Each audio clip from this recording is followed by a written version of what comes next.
सेना द्वारा किए गए जरूरी रिफॉर्म्स का एक उदाहरण अग्निपथ स्कीम भी है। दशकों तक संसद से लेकर अनेक कमेटी तक में सेनाओं को युवा बनाने पर चर्चाएं होती रही है।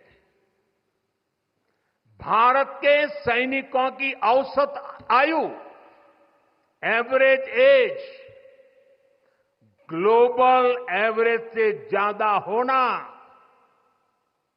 ये हम सबकी चिंता बढ़ाता रहा है।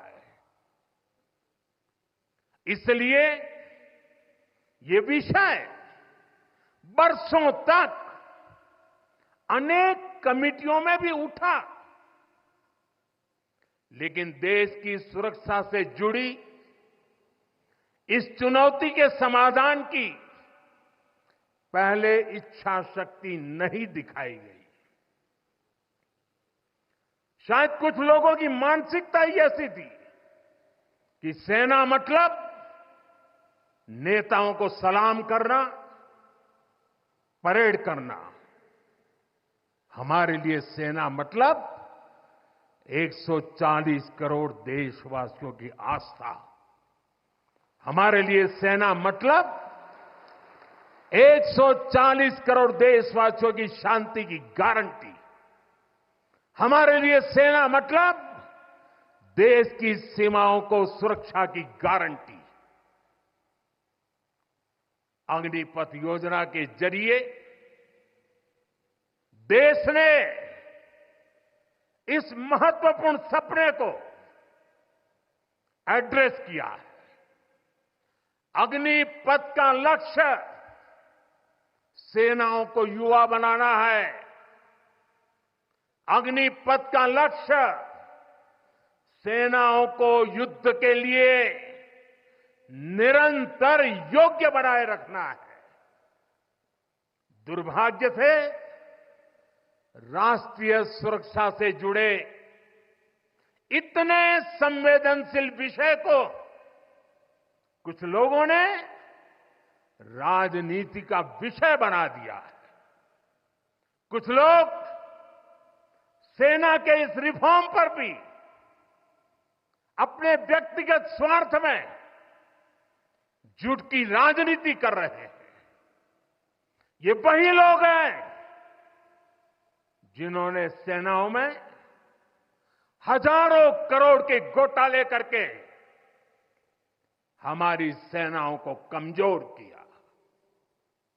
ये वही लोग हैं जो चाहते थे कि एयरफोर्स को कभी आधुनिक फाइटर जेट न मिल पाए। ये वही लोग हैं जिन्होंने तेजस फाइटर प्लेन को भी डिब्बे में बंद करने की तैयारी कर ली थी। साथियों, सच्चाई ये है कि अग्निपथ योजना से देश की ताकत बढ़ेगी और देश का सामर्थ्यवान युवा भी मातृभूमि की सेवा के लिए आगे आएगा। प्राइवेट सेक्टर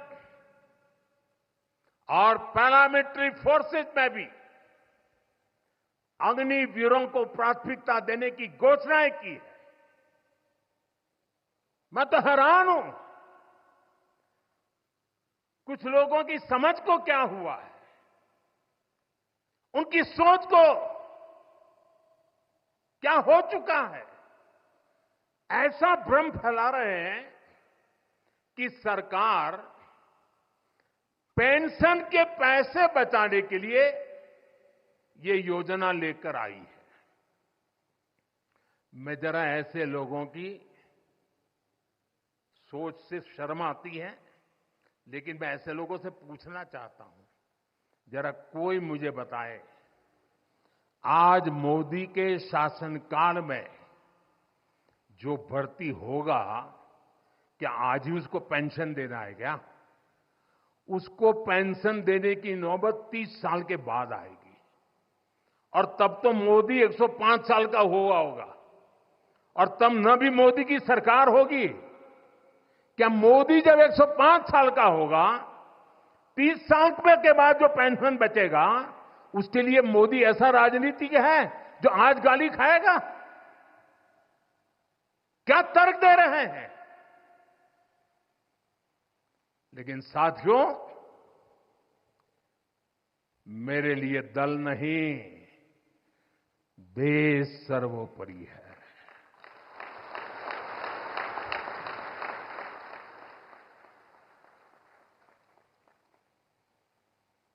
और साथियों, मैं आज गर्व से कहना चाहता हूं, सेनाओं द्वारा लिए गए इस फैसले का हमने सम्मान किया है। और जैसा मैंने पहले कहा, हम राजनीति के लिए नहीं, राष्ट्र नीति के लिए काम करते हैं।